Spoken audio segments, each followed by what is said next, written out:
تو رمضان تو جا رہا ہے میرے بھائی، سوال یہ ہے کہ ہمیں کیا سکھا کے جا رہا ہے؟ ہمارے اندر کچھ چینجنگ آئی کہ نہیں آئی؟ کہیں ایسا تو نہیں کہ عید کا چاند نظر آتے ہی ساری نیکی، سارا تقوی، ساری دینداری، ساری نماز کی پابندی، ساری قرآن کی تلاوت، سارا اعتکاف، ساری مہینے بھر کی عبادتیں ایک پل میں ہماری ختم ہو جاتی ہیں؟ ہمارا نوجوان اگلے دن مسجد میں نظر نہیں آتا، اس کے چہرے سے دینداری غائب، اس کے اخلاق سے دینداری غائب، اس کے گھر سے دینداری غائب. ایسا کیوں ہے میرے بھائی؟ میرے بھائیوں، ہم جس اللہ کی، جس رب کی عبادت کرتے ہیں وہ صرف رمضان کا رب نہیں ہے، وہ شوال کا بھی رب ہے، وہ شعبان کا بھی رب ہے، وہ ذی القعدہ ذی الحجہ، وہ سال کے 12 مہینے کا اور سال کے 360 دنوں کا رب ہے. ہم ایک مہینے والے رب کی عبادت نہیں کرتے، معاف کیجئے گا مجھے. ہم جس رب کی عبادت کرتے ہیں وہ ہر پل، ہر وقت ہمارا رب ہے میرے بھائی. وہ ایک مہینے کے لیے رب العالمین نہیں ہے، وہ سال کے ہر دن کے لیے ہمارا رب ہے. ہمیں سال کے ہر دن اللہ کی عبادت کرنی چاہیے. اللہ نے قرآن میں فرمایا وَاعْبُدْ رَبَّكَ حَتَّى يَأْتِيَكَ الْيَقِينُ، اے میرے بندے اپنے رب کی عبادت کر یہاں تک کہ موت آ جائے. یقین کہتے موت کو. الحمدللہ نحمده ونستعینه ونستغفره ونعوذ باللہ من شرور انفسنا ومن سیئات اعمالنا من يهده اللہ فلا مضل له ومن يضلل فلا هادي له واشهد ان لا اله الا الله وحده لا شريك له واشهد ان محمدا عبده ورسوله يا ايها الذين آمنوا اتقوا الله حق تقاته ولا تموتن الا وانتم مسلمون يا ايها الناس اتقوا ربكم الذي خلقكم من نفس واحدة وخلق منها زوجها وبث منهما رجالا كثيرا ونساء واتقوا الله الذي تساءلون به والأرحام إن الله كان عليكم رقيبا يا أيها الذين آمنوا اتقوا الله وقولوا قولا سديدا يصلح لكم أعمالكم ويغفر لكم ذنوبكم ومن يطع الله ورسوله فقد فاز فوزا عظيما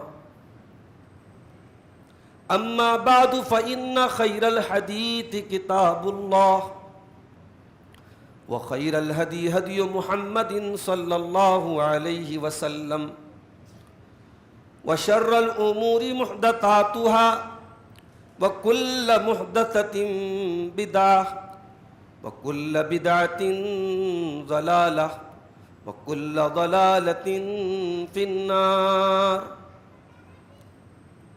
أعوذ بالله من الشيطان الرجيم. بسم الله الرحمن الرحيم. ولا تكونوا كالتي نقضت غزلها من بعد قوة أنكاثا. وقال تعالى في مقام آخر واعبد ربك حتى يأتيك اليقين. محترم حاضرین جمعہ، آج رمضان المبارک کی 25 تاریخ ہے اور آج کا جمعہ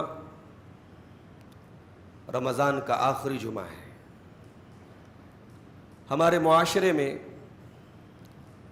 رمضان کے آخری جمعہ کو بہت سارے لوگ الوداع کا جمعہ بولتے ہیں، اور آج کے جمعہ ایک خصوصی اہتمام کرتے ہیں. نئے کپڑے پہننا، بعض جگہوں پر جمعہ کے بعد رمضان کے جانے کے غم میں نظمیں پڑھنا، کلام پڑھنا اور بہت کچھ کیا جاتا ہے۔ تو پہلی بات تو میں یہ کلیئر کر دوں کہ اللہ کے نبی صلی اللہ علیہ وسلم سے یا صحابہ کرام سے ایسا کوئی ثبوت نہیں ملتا، الوداع کے جمعہ کی کوئی حیثیت نہیں ہے۔ البتہ یہ بات ضرور ہے کہ جب رمضان کا آخری جمعہ آ ہی چکا ہے اور 3-4 روز کا مہمان ہے یہ مبارک مہینہ، تو اب ہمارے اور آپ کے لیے تھوڑا سا غور کرنے کا مقام تو ہے کہ رمضان کا یہ مبارک مہینہ بڑی تیزی سے گزر گیا، نہیں محسوس ہوا کہ کب شروع ہوا کب ختم ہوا۔ آخری عشرہ تو آتا ہے تو ایسا لگتا ہے کہ جو ہے دن کیسے گزرتا ہے احساس نہیں ہوتا۔ سوال یہ ہے کہ رمضان کے بعد کیا ہوگا؟ رمضان بھر ہم نے بڑی عبادت کی، روزے رکھے، تراویح کی نماز ہم نے جماعت سے پڑھی، قرآن کریم کی خوب تلاوت کی، خوب اللہ کی راہ میں صدقہ کیا، خیرات کیا۔ سوال یہ پیدا ہوتا ہے کہ رمضان کے بعد کی زندگی کا کیا ہوگا؟ دیکھو بھائی، رمضان کی حیثیت ایک انسٹیٹیوشن کی ہے۔ رمضان میں ہم کچھ سیکھتے ہیں۔ اب سوال یہ ہے کہ رمضان سے ہم نے جو کچھ سیکھا اس کا ہماری ذات پر، ہماری پرسنالٹی پر، ہمارے بیہیویئر پر، ہمارے اخلاق پر کتنا اثر پڑا؟ رمضان ہمیں سب سے پہلا درس دیتا ہے تقویٰ کا۔ قرآن کریم میں اللہ تعالیٰ نے جب رمضان کے روزے کا ذکر کیا تو سب سے بنیادی بات، سب سے اہم بات جو روزے کا اصل مقصد ہے وہ کیا بیان کیا اللہ نے؟ یا ایھا الذین آمنوا کتب علیکم الصیام کما کتب علی الذین من قبلکم لعلکم تتقون۔ اے ایمان والو، یہ روزہ تم پر اس لیے فرض کیا گیا تاکہ تم متقی بن جاؤ، پرہیزگار بن جاؤ، اللہ کی حرام کردہ چیزوں سے بچنے والے بن جاؤ۔ رمضان کا پہلا سبق یہی ہے میرے بھائی۔ رمضان ہمیں یہ سکھاتا ہے کہ تقویٰ اتنا بھی مشکل نہیں ہے جتنا ہم نے بنا کے رکھا ہے۔ اللہ کے حرام سے بچنا اتنا بھی مشکل نہیں ہے جتنا ہم نے اس کو بنا کے رکھا ہے۔ اگر 30 دن یا 29 دن پورا ایک مہینہ ہم 14 گھنٹے 14.5 گھنٹے اپنی جائز شہوتوں کو چھوڑ سکتے ہیں، اپنی ضروریات کو چھوڑ سکتے ہیں، تو ہم اللہ کے حکم پر حرام چیزوں کو کیوں نہیں چھوڑ سکتے؟ اسی لیے روزہ کے بارے میں اللہ کے نبی فرماتے ہیں کہ الصیام جنۃ، روزہ ایک ڈھال ہے۔ ڈھال جانتے ہیں؟ ڈھال میدان جنگ میں ایک فوجی، ایک آرمر سامنے والے کے حملے سے ڈیفنس کرنے کے لیے جو ہتھیار یوز کرتا ہے، جو آلہ یوز کرتا ہے، اس کو ڈھال بولتے ہیں۔ روزہ ڈھال ہے۔ روزے کی حالت میں آپ ہیں، اللہ کے رسول فرماتے ہیں کہ جب کوئی انسان روزے کی حالت میں ہو تو اپنی زبان سے کوئی بیہودہ بات نہ نکالے، کوئی غلط بات نہ نکالے۔ سامنے والا اگر اس سے لڑائی کرے، اس سے گالی گلوچ کرے، تب بھی وہ اپنے منہ سے ایسی بات نہ نکالے۔ بھئی ہم سب جانتے ہیں کہ روزے کی حالت میں انسان کا معدہ خالی ہوتا ہے، اور جب معدہ خالی ہوتا ہے تو ٹیمپر ہائی ہوتا ہے، انسان کے اندر چڑچڑاپن پیدا ہوتا ہے، انسان کے اندر غصہ جلدی آتا ہے۔ تو شریعت کو تو ہمیں چھوٹ دینی چاہیے۔ ہم تو 14 گھنٹے کا روزہ رکھ رہے ہیں، گرمی کا 42-41 کا پارا چل رہا ہے، ہمیں تو اجازت ہونی چاہیے کہ صاحب ہم اتنی کٹھن اور اتنی محنت والی عبادت کر رہے ہیں، 2-4 باتیں کسی کو سنا دے تو کیا فرق پڑتا ہے؟ ہم تو بھوکے پیاسے، صبح 4 بجے سے 5 بجے سے کچھ نہیں کھایا ہم نے، مگر یہاں الٹا ہو رہا ہے۔ اللہ کے نبی خاص طور سے تاکید کر رہے ہیں کہ اگر آپ روزے کی حالت میں ہیں تو اپنی طرف سے پہل بھی نہیں کرنا ہے، اور سامنے والا اگر آپ کو کچھ برا بھلا کہے تو آپ کو ضبط کر جانا ہے، آپ کو اپنے اوپر قابو کرنا ہے اور آپ کو کہنا ہے میں روزے سے ہوں۔ یہ ہے روزے کا سب سے بڑا سبق۔ روزہ آپ کو سیلف کنٹرول سکھاتا ہے، روزہ یہ سکھاتا ہے کہ ہمارے ایموشنز اپنی جگہ، ہمارے جذبات اپنی جگہ، ہمارا غصہ اپنی جگہ اور اللہ کا فرمان اپنی جگہ. یہ ہے تقویٰ کا میرے بھائیوں، سب سے اہم مفہوم یہی ہے تقویٰ کا. روزہ ہمیں اللہ کا ڈر سکھاتا ہے. آپ نے صبح 5 بجے کا پانی پیا ہے، ظہر کی نماز کے لیے آپ آئے، جمعہ کی نماز کے لیے آپ آئے، وضو کیا آپ نے، کلی کرنے کے لیے منہ میں پانی ڈالا آپ نے، پانی آپ کے منہ تک گیا، آپ کا حلق سوکھ کر کے کانٹا ہو رہا ہے، لیکن اس پانی کو آپ نے حلق کے نیچے اترنے نہ دیا. دنیا میں کسی کا ڈر نہیں ہے، کسی کے دیکھنے کا ڈر نہیں ہے، کسی کیمرے کا، کسی CCTV کیمرے کا ڈر نہیں ہے. اگر کوئی ڈر ہے تو اللہ رب العالمین کا ڈر ہے کہ ایک قطرہ بھی پانی میرے حلق کے نیچے گیا تو میں اللہ کو کیا منہ دکھاؤں گا. تو جو انسان روزے کی حالت میں ایک قطرہ پانی اپنے حلق کے نیچے نہیں ڈالتا کہ اللہ ناراض نہ ہو جائے، وہ حرام کا لقمہ اپنے حلق کے نیچے کیوں اتارتا ہے میرے بھائی. جو انسان 14 گھنٹے اپنے کھانے سے پینے سے اپنی جائز شہوت سے رک جاتا ہے، باقی سال کے 11 مہینے وہ ناجائز کاموں سے اور حرام کاموں سے اپنے آپ کو کیوں نہیں بچا سکتا ہے. یہ سب سے بڑا سبق ہے روزے کا. روزہ ہمیں یہ بتاتا ہے کہ اللہ تبارک و تعالی کی قدرت، اس کا علم، اس کی پکڑ ہر جگہ ہے. ہم کائنات کے کسی بھی کونے میں چلے جائیں اللہ کی پکڑ سے بچ نہیں سکتے. ان بطش ربک لشدید، اللہ کی پکڑ بڑی سخت ہے. حضرت لقمان کی وہ نصیحت آپ کو یاد ہے جو انہوں نے اپنے بچے کو کی تھی؟ یا بنی انہا ان تک مثقال حبۃ من خردل فتکن فی صخرۃ او فی السماوات او فی السماوات او فی الارض یأتی بها اللہ ان اللہ لطیف خبیر. حضرت لقمان اپنے بچے سے کہتے ہیں کہ اے بچے دیکھ، اگر ایک رائی کے دانے کے برابر بھی تو کوئی عمل کرے گا. رائی جانتے ہوں گے آپ، پتہ نہیں آپ کیا بولتے ہیں، وہ رائی بولتے ہیں. رائی جو ہے ایک بڑا معمولی سا ایک مسالہ ہوتا ہے جو کھانے وغیرہ میں ڈالا جاتا ہے. اللہ تعالیٰ نے اس کا نام لیا کہ رائی کے دانے کے برابر بھی اگر کوئی چیز ہوگی اور کسی چٹان کے نیچے، آسمانوں میں کہیں، زمین میں کہیں ہوگی، اللہ تبارک و تعالیٰ اس کو بھی سامنے لے آئے گا. یہ روزے کا سبق ہے میرے بھائی. اللہ کا ڈر، اللہ کا تقویٰ، اللہ کا خوف. روزہ ہمیں بھوک و پیاس کی تکلیف میں جب ہم مبتلا ہوتے ہیں تو ہمیں دنیا کے ان کروڑوں انسانوں کی بھوک کا احساس دلاتا ہے جو اپنی مجبوری کی وجہ سے بھوکے ہیں. ہم تو اختیار سے بھوکے ہیں. ایسا نہیں ہمارے پاس کھانے کو کچھ نہیں، کھانے کو سب ہے، ہم تو جان بوجھ کر کے اللہ کے حکم پر بھوکے ہیں. مگر اسی دنیا میں، اسی گولے پر، اسی زمین پر کروڑوں لوگ ایسے ہیں میرے بھائی جو ایک وقت کا کھانا کھاتے تو دوسرے وقت کے کھانے کی کوئی گارنٹی نہیں ان کے پاس. فلسطین کے ویڈیوز آپ کے سامنے سے بھی گزرے ہوں گے. کھانے پینے کی چیزیں جب وہاں بانٹی جاتی ہے شہر غزہ میں تو بچوں کی لائن لگ جاتی ہے، عورتوں کی لائن لگ جاتی ہے. ہفتوں سے، کئی دنوں سے ان کو کھانے کی کوئی چیز نصیب نہیں ہوتی. کچھ ملتا ہے تو وہ بھوکے شیر کی طرح ٹوٹ پڑتے ہیں.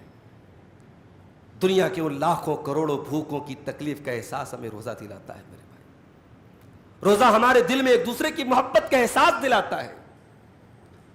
اسی لیے اللہ کے نبی رمضان کی حالت میں، روزے کی حالت میں زیادہ سخاوت کرتے تھے. حضرت عبداللہ ابن عباس کہتے ہیں اللہ کے نبی صلی اللہ علیہ وسلم تیز چلنے والی آندھی سے بھی زیادہ سخی ہو جاتے تھے رمضان کے مہینے میں. تو رمضان تو جا رہا ہے میرے بھائی. سوال یہ ہے کہ ہمیں کیا سکھا کے جا رہا ہے؟ ہمارے اندر کچھ چینجنگ آئی کہ نہیں آئی؟ کہیں ایسا تو نہیں کہ عید کا چاند نظر آتے ہی ساری نیکی، سارا تقوی، ساری دینداری، ساری نماز کی پابندی، ساری قرآن کی تلاوت، سارا اعتکاف، ساری مہینے بھر کی عبادتیں ایک پل میں ہماری ختم ہو جاتی ہیں؟ ہمارا نوجوان اگلے دن مسجد میں نظر نہیں آتا، اس کے چہرے سے دینداری غائب، اس کے اخلاق سے دینداری غائب، اس کے گھر سے دینداری غائب. ایسا کیوں ہے میرے بھائی؟ اللہ تعالیٰ نے قرآن کریم میں ایک عورت کا ذکر کیا. عرب میں ایک عورت رہتی تھی، وہ کیا کرتی تھی؟ سوت تیار کرتی، دھاگا. اس زمانے میں چرخہ ایک ہوتا تھا، چرخے کے ذریعے وہ دھاگا تیار کرتی تھی بڑی محنت سے. اور جب ڈھیر سارا دھاگا تیار ہو جاتا تھا تو وہ کیا کرتی تھی کہ اس کو پکڑ کے کاٹ دیتی تھی. اپنی محنت سے تیار کیے گئے اس پورے اس دھاگے کو وہ ٹکڑے ٹکڑے کر دیتی تھی. اللہ نے فرمایا وَلَا تَكُونُوا كَالَّتِي نَقَضَتْ غَزْلَهَا مِن بَعْدِ قُوَّةٍ أَنْكَاثًا. اے میرے بندو تم کبھی بھی نیکی کرنے کے بعد گناہ کر کے اپنی نیکیوں کو برباد نہ کر دینا, اپنی نیکیوں پر پانی نہ پھیر دینا. تم اس عورت کی طرح نہ ہو جانا کلتی نقضت غزلہا, جس نے اپنے ہی تیار کیے گئے سوت کو اور دھاگے کو کاٹ ڈالا. من بعد قوت انکاسا, بڑی طاقت سے بڑی محنت سے اس کو تیار کیا اور پھر اسی دھاگے کو ٹکڑے ٹکڑے کر ڈالا, برباد کر ڈالا, ختم کر ڈالا. اس عورت کی طرح تم مت ہو جانا. میرے بھائیوں, ہم جس اللہ کی جس رب کی عبادت کرتے ہیں وہ صرف رمضان کا رب نہیں ہے, وہ شوال کا بھی رب ہے, وہ شعبان کا بھی رب ہے, وہ ذی القعدہ ذی الحجہ, وہ سال کے 12 مہینے کا اور سال کے 360 دنوں کا رب ہے. ہم ایک مہینے والے رب کی عبادت نہیں کرتے, معاف کیجئے گا مجھے. ہم جس رب کی عبادت کرتے ہیں وہ ہر پل ہر وقت ہمارا رب ہے میرے بھائی. وہ ایک مہینے کے لیے رب العالمین نہیں ہے, وہ سال کے ہر دن کے لیے ہمارا رب ہے. ہمیں سال کے ہر دن اللہ کی عبادت کرنی چاہیے. اللہ نے قرآن میں فرمایا وَاعْبُدْ رَبَّكَ حَتَّى يَأْتِيَكَ الْيَقِينُ. اے میرے بندے اپنے رب کی عبادت کر یہاں تک کہ موت آ جائے. یقین کہتے موت کو. دنیا میں سب سے زیادہ اگر ایشورڈ کوئی چیز ہے تو انسان کی موت ہے. اسے اللہ نے یقین کہا ہے کہ جب یقین آ جائے, جب موت آ جائے, تب تک تمہیں اللہ کی عبادت کرنا ہے. اس کا مطلب یہ ہوا کہ ہم رمضان سے ایگزٹ ہوں گے, ہم اللہ کی عبادت سے ایگزٹ نہیں ہوں گے. رمضان ختم ہوگا, اللہ کی عبادت نہیں ختم ہوگی. رمضان تو ہمیں تیار کر رہا ہے میرے بھائی, پریپیئر کر رہا ہے. اگر رمضان کے بعد کی زندگی ہماری اللہ کی نافرمانیوں میں گناہوں میں گزر رہی ہے تو ہماری مثال اس بے وقوف انسان کی طرح ہے جو اپنی گاڑی کو کہیں سروس کرنے کے لیے دیتا ہے, اور گاڑی جب سروس ہو کر کے آتی ہے اور بالکل تیار ہو جاتی ہے تو اس گاڑی کو لے جا کے وہ گیریج میں رکھ دیتا ہے. بھئی گاڑی کی سروس اس لیے نہیں کرائی جاتی کہ اس کو لے جا کے دھول کھانے کے لیے رکھ دیا جائے, اس کو چلانے کے لیے, اس کو یوز کرنے کے لیے اس کی سروس کرائی جاتی ہے. رمضان کا ایک مہینہ ہماری عبادتوں کے لیے ہماری سروسنگ کرتا ہے, ہمیں پریپیئر کرتا ہے, ہمیں تیار کرتا ہے, ہمارے اخلاق کو بدلتا ہے, ہمارے اندر اللہ کا تقوی پیدا کرتا ہے. اور ہم کیا کرتے ہیں صاحب, رمضان ختم ہوتے ہی اللہ کو بھول جاتے ہیں. ہماری مسجدیں ترسنے لگتی ہیں نمازیوں کے لیے. قرآن کریم گھر کی الماری کی زینت بن جاتا ہے, قرآن کو کوئی ہاتھ لگانے والا نہیں. ہماری زندگی میں جتنے حرام کام ہم نے رمضان میں چھوڑ کے رکھے تھے سب اس کے بعد فوراً شروع ہو جاتے ہیں میرے بھائی. ایک بہت بڑے تابعی گزرے ہیں امام بشر الحافی. ان سے کسی نے پوچھا کہ کچھ لوگ ایسے ہیں کہ جو رمضان میں بڑے نیک ہوتے ہیں اور رمضان جیسے ہی ختم ہوتا ہے وہ سارے نیکی کے کام بند کر دیتے ہیں اور دوبارہ گناہ اسٹارٹ کر دیتے ہیں. تو امام بشر الحافی نے جواب دیا بئس القوم لا يعرفون اللہ الا فی رمضان. بڑے برے ہیں وہ لوگ جو اللہ کو صرف ایک مہینے کے لیے پہچانتے ہیں. جن کا رب صرف رمضان کا رب ہے وہ ایسا کام کر سکتا ہے. معاف کرنا میرے بھائی, ہمارا رب صرف رمضان کا رب نہیں ہے, ہمارا رب تو ساری کائنات کا اور ہر وقت کا, ہر لمحے کا رب ہے. اور یاد رکھو میرے پیارے ساتھیوں, ہم نے رمضان میں جتنی نیکیاں کی ہیں, اگر ہماری نیکیاں اللہ کی بارگاہ میں قبول ہوئی ہیں تو قبول ہونے کی نشانی یہ ہے کہ رمضان کے ختم ہونے کے بعد بھی نیکی کا اثر ہمارے اندر باقی رہے. یہ بھی یاد رکھیے, ایک انسان جب کوئی نیک عمل کرے تو اس کو ٹینشن اس بات کی ہونی چاہیے, اس کو فکر اس بات کی ہونی چاہیے کہ میری نیکی اللہ کے قبول ہوئی کہ نہیں ہوئی. نیکی کرنا کمال نہیں ہے, نیکی کا اللہ کی بارگاہ میں قبول ہونا بھی کمال ہے. حابیل نے بھی اللہ کی بارگاہ میں قربانی پیش کی, قابیل نے بھی قربانی پیش کی. حابیل کی قربانی قبول ہوئی, قابیل کی نہیں ہوئی. حابیل کو غصہ آیا, اس نے کہا میں تجھے قتل کر دوں گا. اپنے بھائی سے بولا میں تجھے قتل کر دوں گا. قابیل نے بولا, تو حابیل نے کیا جواب دیا, انما یتقبل اللہ من المتقین، اللہ تعالیٰ تو متقی لوگوں کی عبادت قبول کرتا ہے۔ اس لیے حضرت علی رضی اللہ تعالیٰ عنہ قرآن کی اس آیت کو پڑھتے تھے اور کہتے تھے کہ او لوگوں، عمل سے زیادہ اس پر محنت کرو کہ عمل قبول ہوا کہ نہیں ہوا، عمل کی قبولیت کی چنتا کیا کرو، عمل کی قبولیت کی فکر کیا کرو۔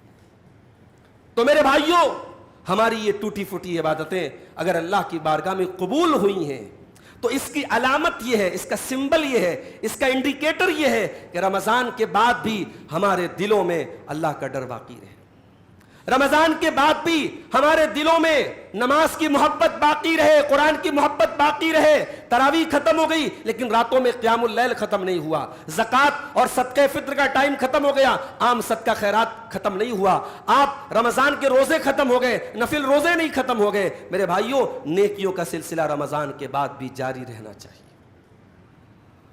قرآن کریم کے 18ویں پارے میں اللہ تعالیٰ نے اپنے کچھ بندوں کا ذکر کیا، ان الذين هم من خشية ربهم مشفقون والذين هم بآيات ربهم يؤمنون والذين هم بربهم لا يشركون والذين يؤتون ما آتوا وقلوبهم وجلة أنهم إلى ربهم راجعون۔ اللہ نے فرمایا میرے کچھ بندے ایسے بھی ہوتے ہیں جو ہمارے خوف سے، ہمارے ڈر سے کانپتے رہتے ہیں، اور جو ہماری آیتوں کے اوپر ایمان رکھتے ہیں، جو ہمارے ساتھ شرک نہیں کرتے ہیں۔ والذین یؤتون ما آتوا، اور وہ اللہ کی راہ میں صدقہ کرتے ہیں، خیرات کرتے ہیں، اللہ کی راہ میں اپنا مال خرچ کرتے ہیں، اور ان کے دل میں ڈر ہوتا ہے انہم الی ربہم راجعون، کو ان کے اپنے رب کے پاس جانا ہے۔ وہ صدقہ کر کے بھی ڈرتے رہتے ہیں، وہ نیکی کر کے بھی ڈرتے رہتے ہیں۔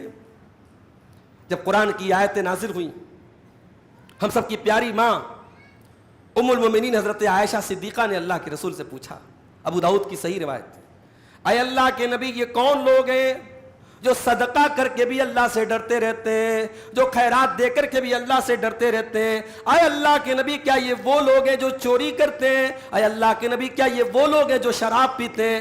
آپ نے فرمایا لا یا بنت الصدیق، اے صدیق کی بیٹی، اے ابو بکر کی بیٹی، اے عائشہ، تم جو سمجھ رہی ہو غلط سمجھ رہی ہو۔ یہ آیت چور کے بارے میں نہیں ہے، یہ آیت شرابیوں کے بارے میں نہیں ہے، یہ آیت ان لوگوں کے بارے میں ہے جو نماز بھی پڑھتے، جو روزہ بھی رکھتے ہیں، لیکن ان کو ڈر ہوتا ہے کہ ان کی نیکی اللہ کے قبول ہوئی کہ نہیں ہوئی۔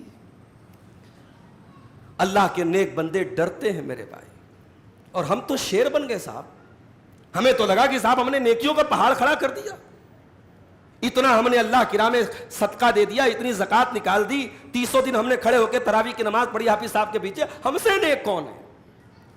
میرے بھائیوں، ہم ایڑی رگڑ رگڑ کے اور ماتھے پٹک پٹک کے سجدے کر کر کے مر بھی جائیں، تب بھی اللہ کی عبادت کا حق تو ادا نہیں کر سکتے نا۔ ہم اللہ کے اوپر کوئی احسان تو نہیں کر سکتے، نعوذ باللہ۔ وَلَا تَمْنُن تَسْتَكْثِرْ، اللہ قرآن میں کہتا ہے خبردار، احسان مت جتاؤ کسی عبادت کا، تم اللہ کی عبادت کر کے کوئی احسان نہیں کرتے ہو۔ عبادت کر کے چنتا کرو اور فکر کرو کہ میری عبادت اللہ کی بارگاہ میں قبول ہوئی کہ نہیں ہوئی۔ حضرت ابراہیم علیہ السلام کو دیکھو میرے بھائیوں، حضرت ابراہیم علیہ السلام خانے کعبہ کی تعمیر کر رہے ہیں، زمین پر اللہ کی پہلی مسجد، پہلا گھر خانے کعبہ، جس کو فرشتوں نے بنایا، یا بعض روایات کے مطابق حضرت آدم علیہ السلام نے سب سے پہلے بنایا تھا، اس کو ری بلڈ کر رہے ہیں، اس کو نئے سرے سے حضرت ابراہیم علیہ السلام بنا رہے ہیں۔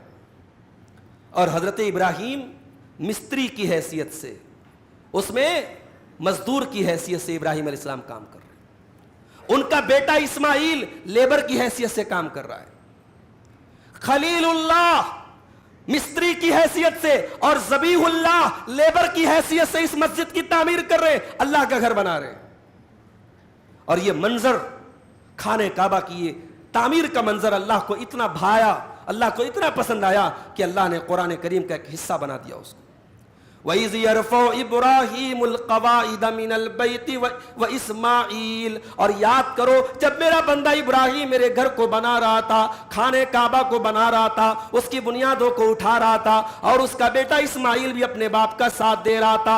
رَبَّنَا تَقَبَّلْ مِنَّا إِنَّكَ أَنْتَ السَّمِيعُ الْعَلِيمُ۔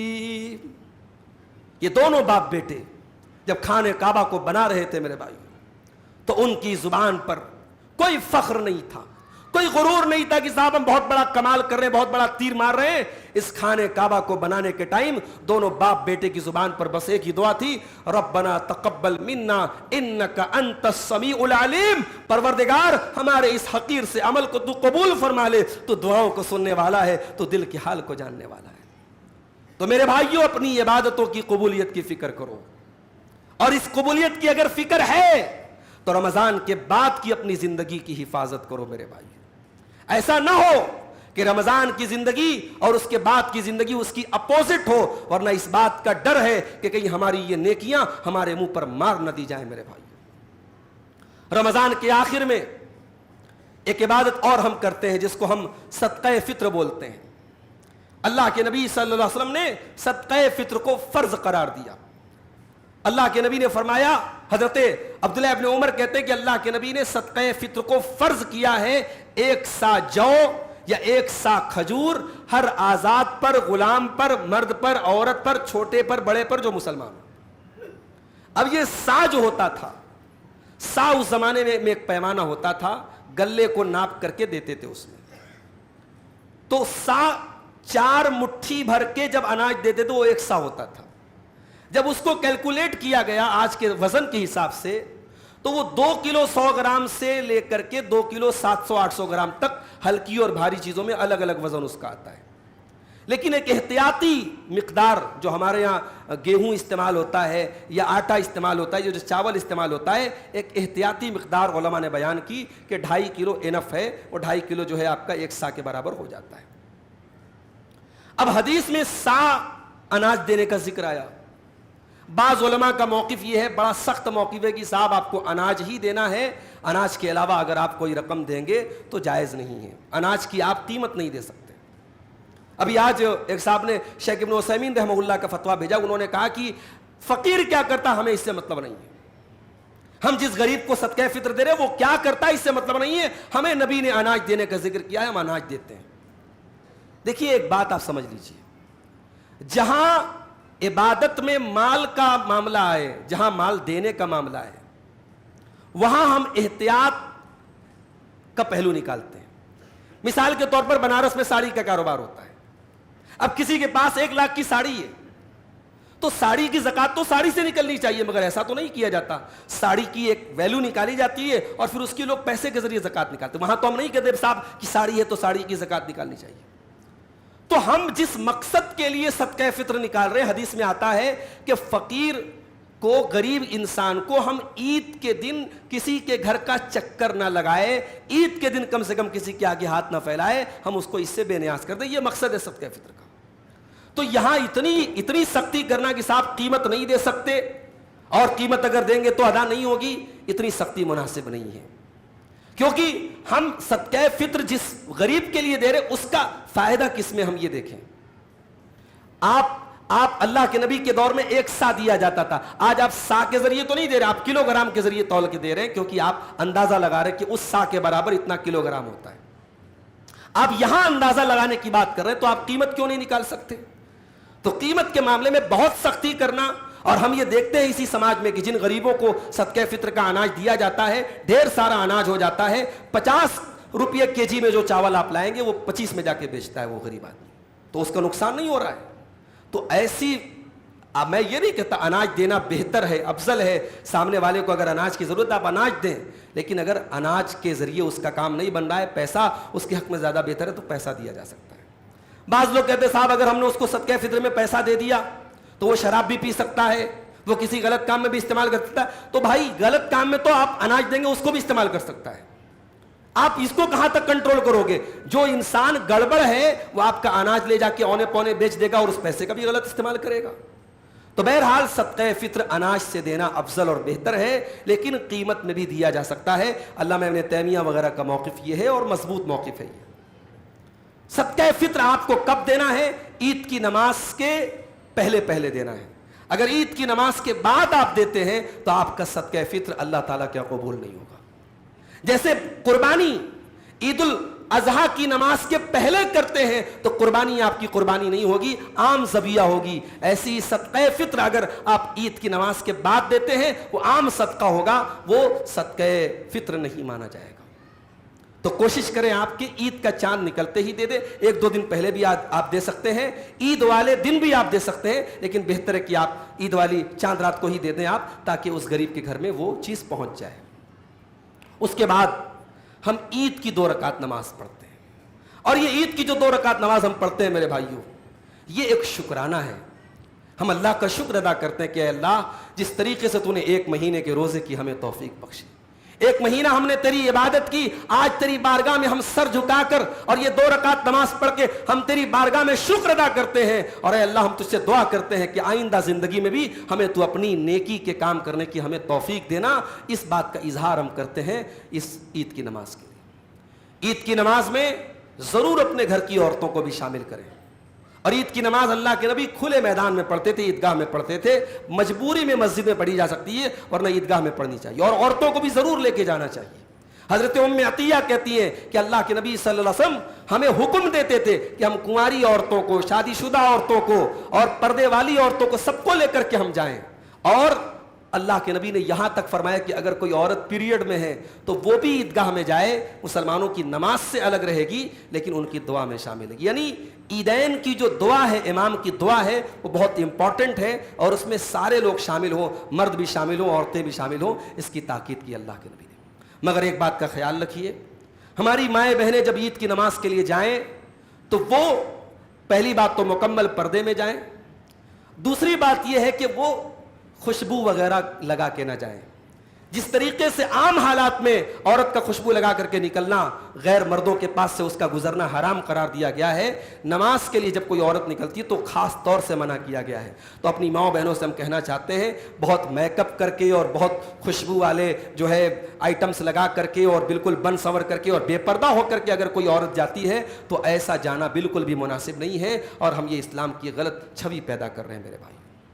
تو یہ عیدین کے تعلق سے ہمیں اللہ کے نبی کی سنت یاد رکھنی چاہیے، اور تکبیر کے کلمات عید کے دن آپ جب جائیں تو پکارتے ہوئے جائیں، اللہ اکبر لا الہ الا اللہ واللہ اکبر وللہ الحمد۔ یہ تکبیر کے کلمات بھی اللہ کے نبی کی سنت ہیں۔ تو عید کے تعلق سے یہ ایک ضروری مسئلہ تھا، جس کو بیان کرنا ہم نے اہم سمجھا۔ ہم اللہ سے دعا کرتے ہیں رب العالمین ہمیں رمضان کے اس مہینے کی جو چند دن باقی ہیں، 3-4 دن اور باقی ہیں، اللہ اس باقی بچے ہوئے مہینے کی ہم سب کو قدر کرنے کی توفیق عطا فرمائے۔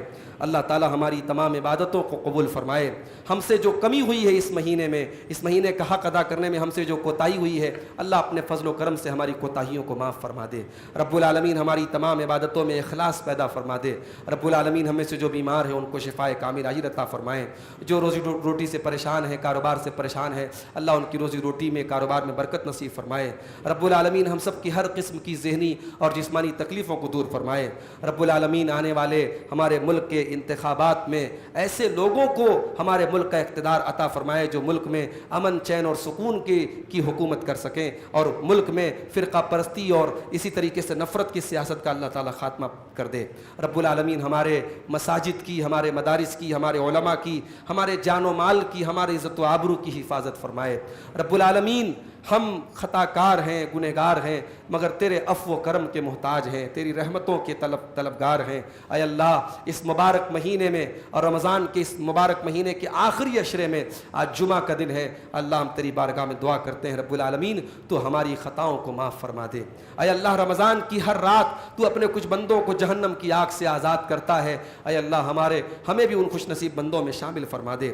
رب العالمین ہمارے وہ نوجوان بھائی جو کسی قسم کے غلط کام میں پڑے ہوئے ہیں، کسی قسم کے نشے میں پڑے ہیں، کسی قسم کے حرام کام میں پڑے ہوئے ہیں، اپنے ماں باپ کے لیے، اپنے گھر والوں کے لیے تکلیف کا سبب بنے ہوئے ہیں، اے اللہ ان نوجوانوں کو صحیح راستے پر آنے کی توفیق عطا فرما۔ اے اللہ ہمارے وہ بھائی جو نمازوں سے دور ہیں اور اس رمضان کے مہینوں میں انہوں نے نماز کو شروع کیا ہے، اے اللہ رمضان کے بعد بھی ان کو نماز کی پابندی کرتے رہنے کی توفیق عطا فرما۔ رب العالمین ہمیں کہنے سننے سے زیادہ عمل کی توفیق عطا فرما۔ جب تک تو دنیا میں زندہ رکھ، اسلام پر زندہ رکھ، اور ہم سب کا خاتمہ ایمان پر ہو۔ ربنا تقبل منا انک انت السمیع العلیم وتب علینا انک انت التواب الرحیم۔